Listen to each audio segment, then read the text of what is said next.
আপনাদের সঙ্গে একটা নতুন কায়দায় একটা রেসিপি শেয়ার করছি, বেগুন বাহার।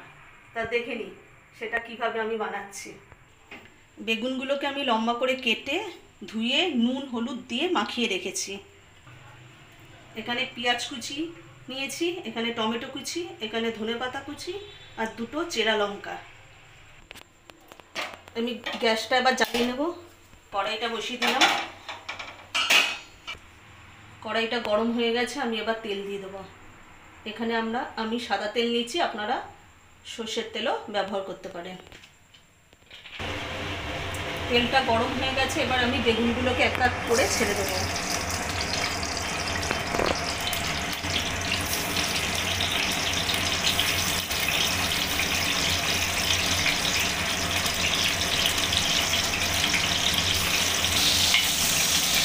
বেগুনগুলোকে আমি উল্টে পাল্টে দিচ্ছি।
বেগুনগুলোকে ভালো করে ভাজা হয়ে গেছে, লাল লাল করে ভাজা হয়ে গেছে। এবার আমি বেগুনগুলোকে তুলে নেব।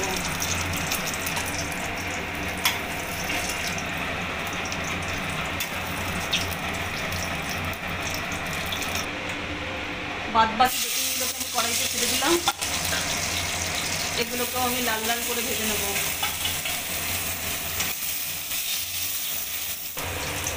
প্রথমবারে ভেজে রাখা বেগুনগুলো এখানে ভালো করে হয়ে গেছে। আমার সমস্ত বেগুনগুলো ভাজা হয়ে গেছে ভালো করে, আমি এবার তুলে নিচ্ছি। কড়াইতে আমি আর একটু তেল দিয়ে দিচ্ছি। তেলটা গরম হয়ে গেছে, আমি একটু ফোড়নে একটু কালো জিরে,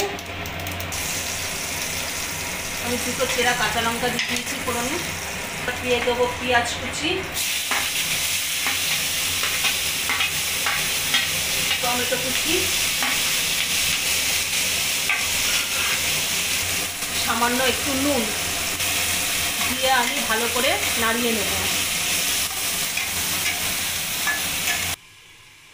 মিক্সিতে আমি দুটো কাঁচা লঙ্কা নিয়েছি আর সর্ষে আর পোস্ত একটু জল দিয়ে পেস্ট করে নেব। মিক্সিতে ভালোভাবে পেস্ট করা হয়ে গেছে মশলাটা।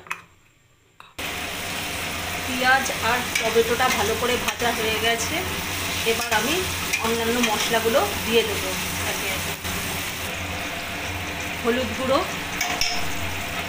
অল্প একটু জিরে গুঁড়ো দিয়ে দেবো, তাহলে টেস্টটা খুব ভালো হবে।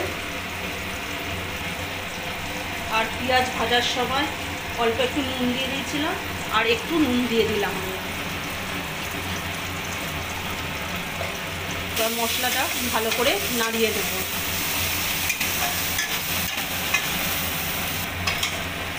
মশলাটা থেকে তেল ছেড়ে দিয়েছে, এবার আমি সর্ষে পোস্ত আর কাঁচা লঙ্কার পেস্টটা দিয়ে দেবো।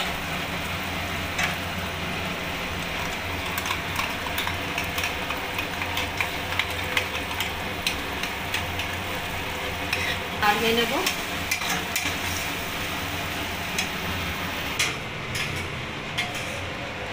ভালো করে নেড়ে চেড়ে এবার মশলা ধোয়া জলটা আমি দিয়ে দেব। ভালো করে নাড়িয়ে নেব।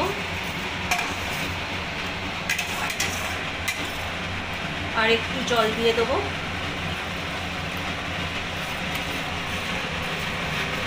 ঝোলটা ভালো করে ফুটে গেছে, এবার আমি বেগুনগুলোকে দিয়ে দেবো।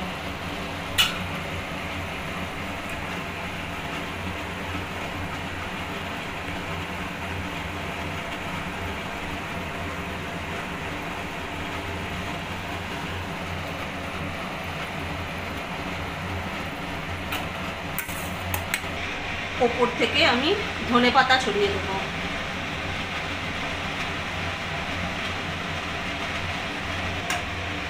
ভালো করে নাড়িয়ে নিয়ে আমি একটু ঢেকে দেবো 2 মিনিটের জন্য।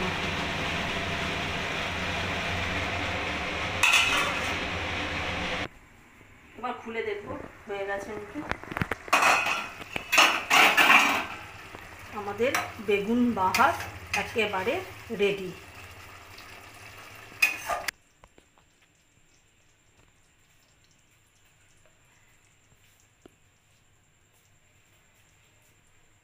এই রেসিপিটা যদি আপনাদের ভালো লাগে তাহলে কমেন্ট, শেয়ার এবং লাইক করতে ভুলবেন না।